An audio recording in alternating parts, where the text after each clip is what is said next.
The ability to draw naturalistically did not come easily to human beings. To get the figure proportionate, believably seated in a chair, the chair on the carpet, and the carpet on the floor, well, that took us collectively tens of thousands of years to figure out. The knowledge and methods we use to do these things today were developed and codified during the Renaissance, and you could argue that they represent the greatest set of technical advances this field has known. While just about every people and culture has produced beautiful and expressive artworks, discoveries in 15th century Europe changed drawing forever. Before the Renaissance, no one had figured out how to do anything remotely like this. Here, a Hans Holbein. Or this, a watercolor by Thomas Eakins. Bits and pieces had been learned and practiced for a period, but local advances were often swallowed up by time and forgotten. For example, from about the late 1st century BCE to maybe the 3rd century CE, some Egyptians had their portraits painted on wooden panels. After the person died, the portrait would be attached to that person's mummy, held in place over the head with cloth wrappings. These portraits are amazingly naturalistic for their time. There was a great show of these works, they're called Fayum Portraits, at the Metropolitan Museum in New York back in 2000. I remember stepping into the exhibit and looking into the eyes of these long-gone people and thinking they looked absolutely contemporary and recognizable, like people I'd just seen on the subway. There's a great deal of knowledge evinced in these portraits, but after about the 3rd century, this kind of naturalism would not appear again for many centuries. Nothing makes the great Renaissance leap clearer than looking at two Last Suppers, both painted in northern Italy. The first by Ugolino da Siena, from about between 1325 and 1330. The second by Leonardo da Vinci, from the late 1490s. In a brief 160 years, a short period of time relative to the tens of thousands of years our species had been drawing, a group of artists, Leonardo among them, had figured out how to create a believable and proportionate illusion of 3 dimensions on a 2-dimensional surface. If you're like most of my students at the University of Washington, it's likely that when you think about learning to draw, you're thinking about being able to do this: get the proportions right, get the things to sit on the table, maybe even draw a group of figures like this from your imagination. While all this is often mystified, people talk about artistic genius and the secrets of the masters, an overwhelming amount of this is readily learnable if you get solid information about how to do it, and then practice it to make the ideas and methods your own. The 19th century British artist and critic John Ruskin made just this point in his book, The Elements of Drawing. He wrote, "I have never yet met a person who could not learn to draw. There is a satisfactory and available power in everyone to learn drawing, just as nearly all persons have the power of learning French, Latin, or arithmetic." I found the same thing to be true. The drawing concepts and techniques developed during the Renaissance and used by Leonardo and Raphael here in his School of Athens are commonly used by cartoonists drawing superheroes, video game designers, and animators. While Plato and Aristotle depicted in the Raphael are clearly different from Bart Simpson, the methodology underlying the drawing in these images is surprisingly similar. The knowledge is transformative. My beginning students routinely do drawings that some of the early Renaissance masters like Ugolino would have marveled at. If they could travel back in time and meet him, he'd ask, "Ma come l'hai fatto? Sei proprio un genio." How did you do that? You must be a genius. My students, most of whom have no prior experience with drawing, would answer, "I took Professor Brody's course. It was pretty good. My drawing really improved, though I had to work a lot harder than I thought I would in an art course." I'm kidding, but my students are able to do sophisticated things after a couple of months. And that's because they get good information and then work very hard to make the knowledge their own. The hard work part's true. You see, it's not that for tens of thousands of years people were visually challenged and then suddenly, from the Renaissance to the present, a group of artists, Raphael, Rembrandt, Vermeer, Degas, Eakins, and my students at the University of Washington, were all so exceedingly talented that they were able to render things with a surprising degree of verisimilitude. It's that the knowledge base improved radically. Post-Renaissance, artists who had access to good information and worked hard to master their craft were able to learn things and draw in ways their predecessors had never been able to do before. Rather than just absorbing a set of local symbols, these artists had methods for analyzing and drawing anything they came upon. And as we'll learn, they also developed methods for constructing naturalistic-looking images from their imaginations. While, of course, all the artists I just named were brilliant, they were able to even begin to imagine making the kinds of drawings they did because of a depth of knowledge accompanied by hard work. Leonardo, Eakins, and Van Gogh, among many others, wrote about drawing methods and techniques, and we can consult what they wrote. And they were painstakingly serious about learning their craft.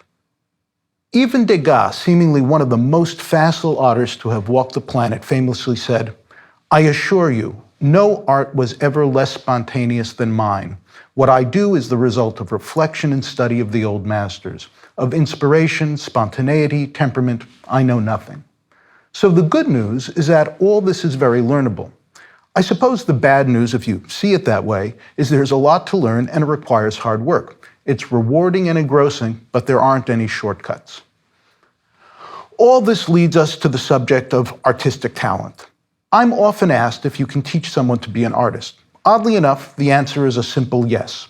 You can learn to become proficient in art making just like other people across the campus where I teach become proficient in law, medicine, engineering, and mathematics. I realize, though, that when people ask this question, what they often mean is, can you teach someone to be a towering genius, to make a revolutionary contribution to art, to make great art that will be cherished by generations to come? There, the answer is plainly no. That can't be taught any more than a law student could be taught to be an Oliver Wendell Holmes or an Abraham Lincoln, or a physicist could be taught to be a Galileo or an Einstein. What can be taught and learned in all fields are the skills, concepts, and ideas that will help an individual mine their gifts to their ultimate depths. I've met many people who have an interest in art, but were afraid to even begin to learn how to draw because they had somehow formed the idea they had to be geniuses sprung from nature, that they had to be able to do all kinds of very complex and difficult things without training or practice. Fortunately, that's not the case. Of course, talent plays a role, but a much less important one than most people tend to think. In fact, it's very hard to tell how much talent someone has before they've put in a considerable amount of work. That's because it's hard to draw much if you have scant knowledge.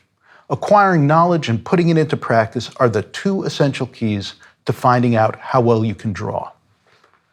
After working with hundreds of students over decades, it's become abundantly clear to me that anyone with reasonable intelligence and a good work ethic can learn a tremendous amount and increase their drawing ability exponentially. Perspiration wins over inspiration. In fact, perspiration leads to inspiration.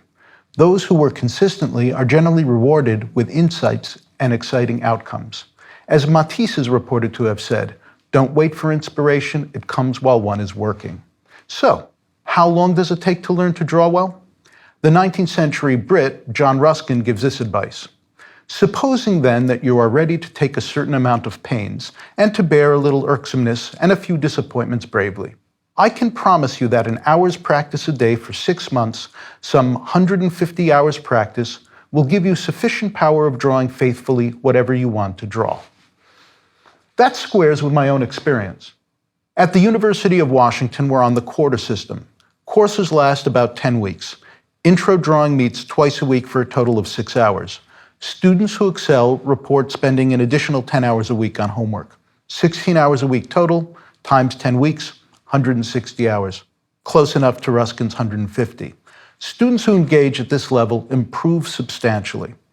And when students see the improvement, they often want to improve even further. They know it's possible. They know it's not genius, but time and effort.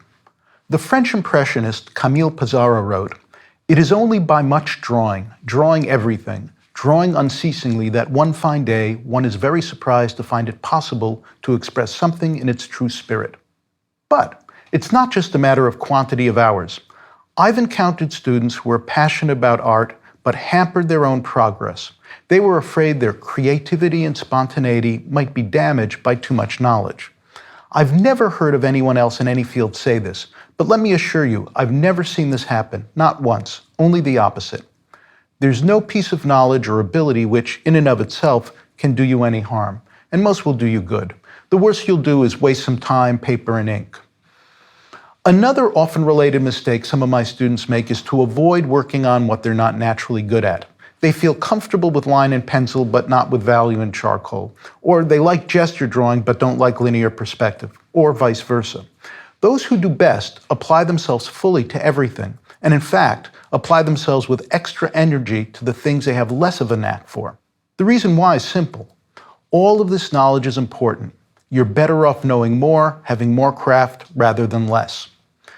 Andrew Loomis gave his readers some very good advice in his 1951 book, Successful Drawing. He wrote, "Since the knowledge is available, why try to struggle along without it? The difficulties of not knowing are always much greater than the effort of learning." The artist Ben Shahn echoed this thought in The Shape of Content, a compendium of the Norton lectures he gave at Harvard in 1956 and 57. He wrote, "Craft is that discipline which frees the spirit." I've been developing my knowledge of drawing, my analytic abilities, my eye and hand for close to 50 years. I dependably learn new things every month, every year. In fact, I've learned many new things, made new connections in preparing this series of lectures. Learning to draw is pretty endless, like learning to cook or learning to play music or write well. You can be a student of these things for a lifetime, continually learning more and more. And those torturous feelings fade away as you struggle with things that you're trying to learn, because after a time, you realize the struggle is really fun, and there's a significant and gratifying payoff that dependably comes with the effort. The careers of two French artists, Edgar Degas and Paul Cézanne, provide a great example. They were contemporaries, born in 1834 and 1839 respectively. Both Cézanne and Degas worked very hard, but they had different artistic aptitude. Here's an early Degas, a portrait of his grandfather, completed when the artist was 23. And here's an early Cézanne, a portrait of the artist's father, which he painted when he was 26. They were the archetypical tortoise and hare. Out of the gates, Cézanne crawled along clumsily. Degas sprinted to the applause of a cheering crowd. Degas was routinely accepted into the Salon, the most important annual exhibition in Paris. Cézanne, no way. He was shuttled into the Salon des Refusés, the show for the rejected. Admittedly, Degas had been honing his craft longer than Cézanne when they painted these portraits.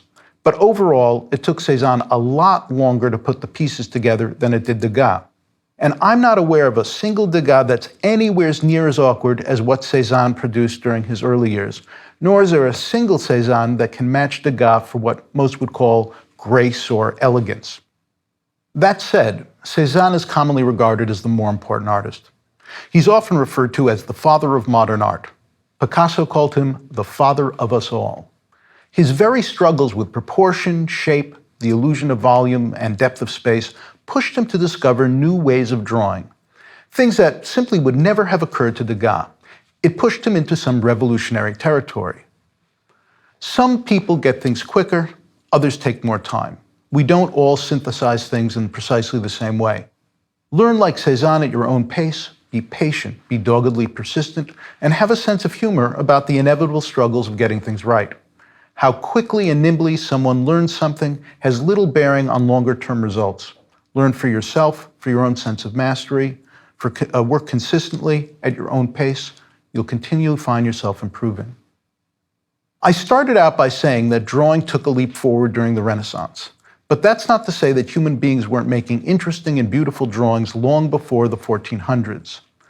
Anthropologists tell us that we modern Homo sapiens showed up here somewhere between 100 and 200,000 years ago. And long before we have any records of writing, numbers, commerce, or nation states, we have evidence of our ancestors making drawings. Broadly defined, drawing's nothing more than marking surfaces, and we've been marking surfaces for a very long time. The oldest known examples go back 80,000 years or more. That would be over 300,000 generations. They were found in the Blombos Cave about 185 miles east of Cape Town in South Africa. These early drawings were made on chunks of ochre, this one about 3 inches long. The ancient incised lines form a pattern, and line and pattern are very much with us today. So let's try a first drawing exercise. We'll get to the Renaissance, but why not start out where we started out? We'll retrace what once one of our ancestors drew 80,000 years ago at the very southern tip of Africa. You don't need anything fancy. A pencil, eraser, and some paper from your printer will be just fine. Start with 3 evenly spaced horizontal lines. Then place a triangle in the center. From the center of the base of this triangle, draw two more, one to the left and another to the right. You want the triangles to cross at the center line. Now, repeat the process in the right and left triangles. You want to have 5 triangles in all, resulting in a tessellated pattern. This is actually quite complex, and it can be read in a number of different ways. It could be a drawing of 3 triangles overlapping 2 other triangles, or 2 triangles overlapping 3. Alternately, we could see it as alternating small triangles, or group the small triangles differently to see hourglass shapes. Conversely, we could see it as tessellated diamonds. These last 2 inversions represent a flipping of what we call positive and negative shape, shapes that fit together like puzzle pieces.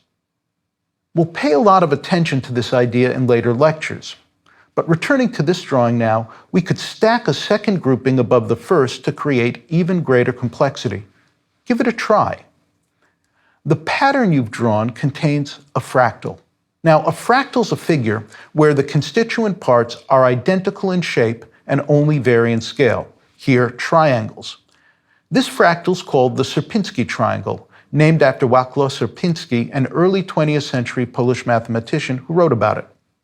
Now, we could arrive at that same pattern taking a fractal approach. So, try this too. Draw a large triangle. On the diagonal sides of the triangle, at the halfway point, draw a horizontal line across the triangle's width. Then, from the right and left ends of this horizontal, draw a diagonal to the center of the base of the triangle. This is a complex form. We can read it as a small downward-facing triangle within a big upward-facing one, or as 3 small triangles, 2 on the ground with a third stacked on top, or as 4 triangles tightly packed together to create a larger one. As you'll soon see, understanding the possible visual meanings of a given set of lines or shapes is an essential part of learning to draw. Let's take this a step further. Draw a horizontal connecting the halfway points of the diagonal sides of each of the 4 new internal triangles. Then, draw diagonals from the right and left ends of these lines to the center of each of the triangle's bases. Here's a hint. In the upward-facing triangles, draw a downward-facing one. In a downward-facing triangle, an upward-facing one. If you could make small enough lines, you could continue this infinitely. If we draw 2 more large triangles, downward-facing ones, flanking the original one, and then draw small internal triangles within the new ones, the Blombos cave pattern reemerges. And here's something intriguing. We can use some of the same lines in our flat pattern to draw a 3-dimensional volume, a prism. We just need to select the right lines and we'll get the illusion of planes in space. Draw along with me here. So the first thing we want to do is erase that top triangle. Just take it away. And then some of the internal lines over here on the left side. Do the same. And then we'll do the same thing over here on the right.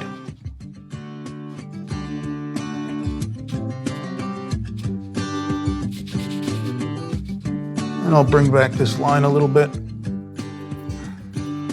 You'll see that hiding inside our flat pattern was a 3-dimensional prism. Now, if I go into that, and I don't know, make some elliptical marks here.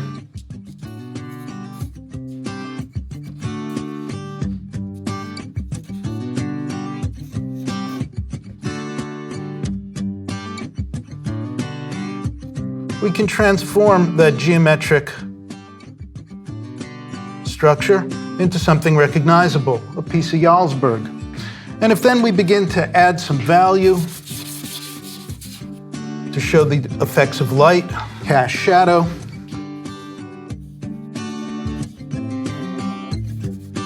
the illusion becomes that much richer. And of course, we can refine this, rounding our edges, adding more value, and the illusion will just get that much stronger. And that's just what I'll do. Have a little bit of a powdered charcoal here with a soft brush.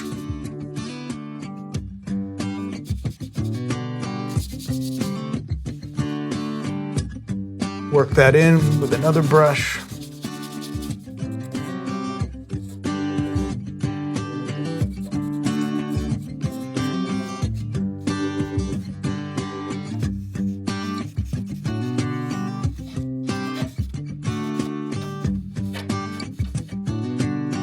Make a little bite out of the cheese.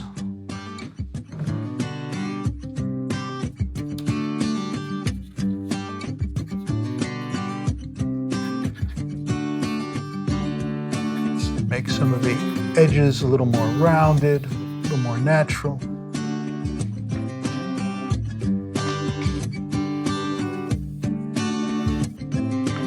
So adding some more value to the side deprived of light. Work that in.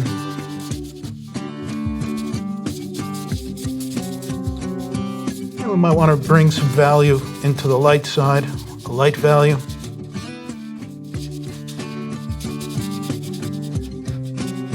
Enhance the darks.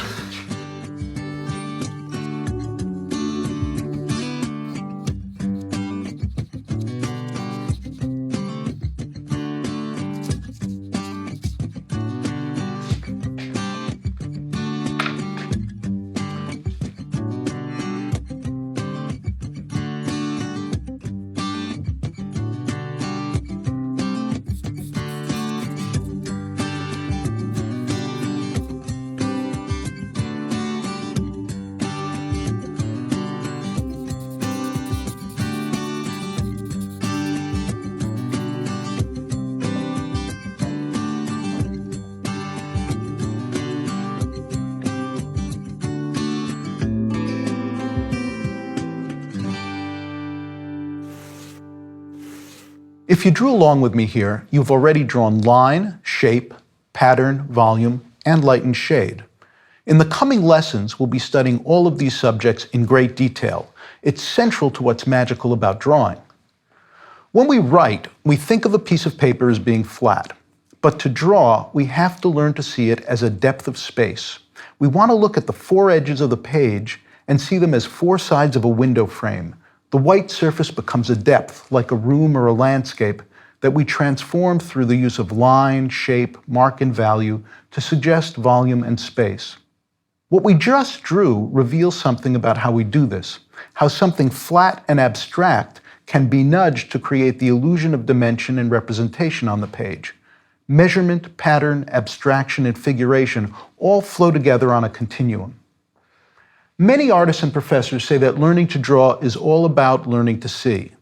Not seeing things to identify them like that's a person, that's a tree, but to see them as they actually appear, to see the proportions, angles, values, and the real play of light and color.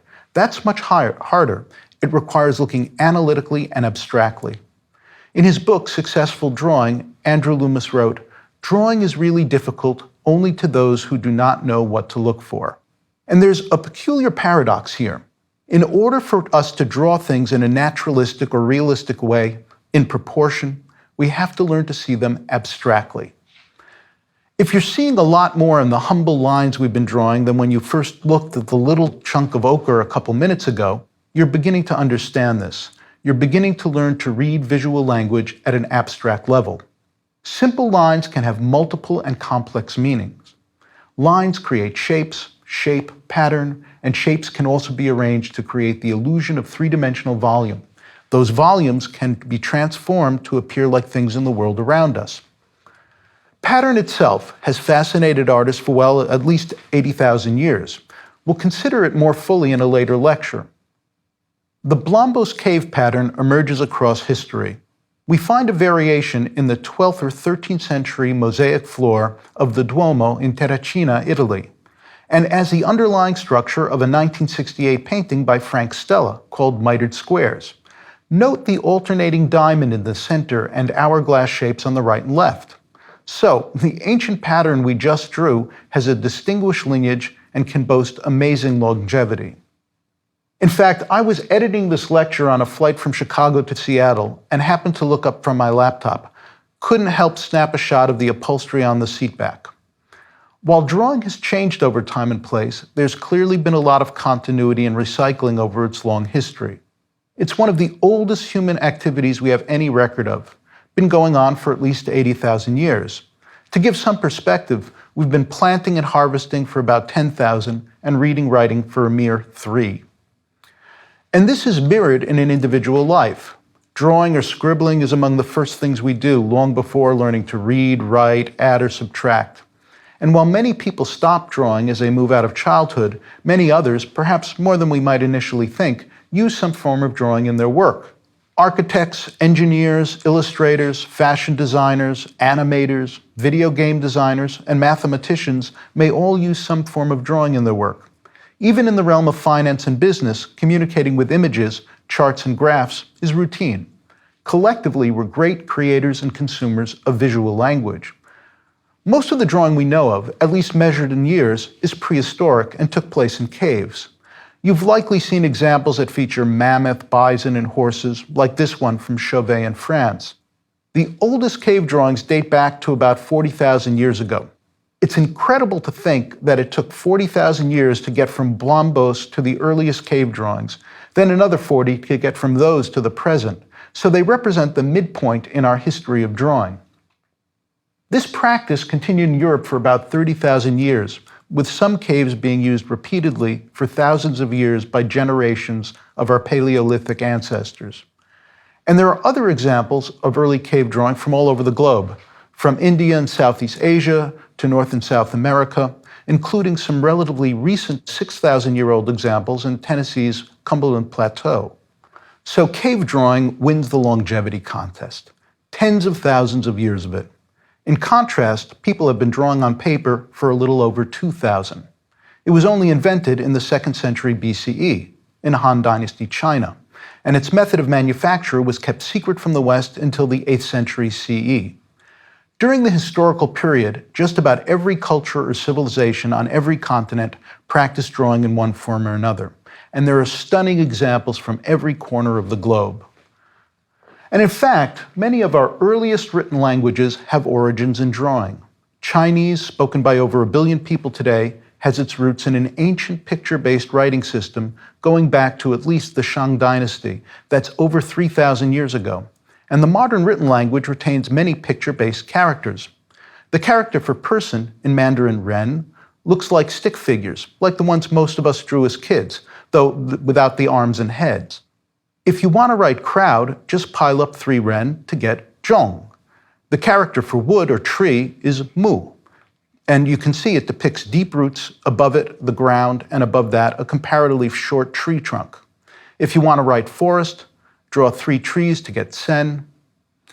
Many people today imagine artists drawing in front of a still life, a landscape, or a model. But looking directly at something and drawing it is a relatively recent phenomenon, as is the idea of an artist making their own kind of art for that matter. For most of time, from Blombos to the Shang and up to pretty recently, people weren't looking at what they were drawing while they were drawing it. In most cultures and most times, drawing and the related arts consisted of using a set of more or less agreed upon symbols, not unlike the Chinese pictographs, that stood for things, like a person, a tree, or an animal. And we refer to this as stylization. And from the historical record, it would appear that a lot was determined by local convention, not just how to draw something, but also what to draw, where to draw, and what materials to use. Early Homo sapiens drawing in Chauvet likely learned from the older people and the drawings around them. They broadly followed a set of conventions regarding subject matter, materials, and technique. About 3,500 years ago, on the island of Crete, a Minoan would have drawn in a markedly different manner. And 500 years later, an Egyptian, would have drawn like an Egyptian. A 5th century BCE Greek would have followed Attic conventions. And a 12th century Song Dynasty artist, others. And those would be different again for a 12th century Japanese imaki or picture scroll artist. Of course, a 14th century Christian Sienese would follow a different set of precepts and procedures. And an 18th century artist from India's Punjab hills, another yet. While it's evident that art has changed over time and place, there's been a lot of continuity. While these works are stylistically different, there's also a lot that's shared. As we study drawing, we'll find that artists have been employing many of the same principles of good drawing and design for thousands of years. Their command of craft, their use of line, shape, value, and color, to name a few of the factors we'll be exploring, begins to explain why these works have stood out and been cherished by people of diverse backgrounds and beliefs over centuries. In this sense, this course is comprehensive. The lessons are firmly based in the game-changing discoveries of the Renaissance, but we'll also be learning from the works of great artists from a range of cultures covering a broad swath of time from the ancient to the contemporary.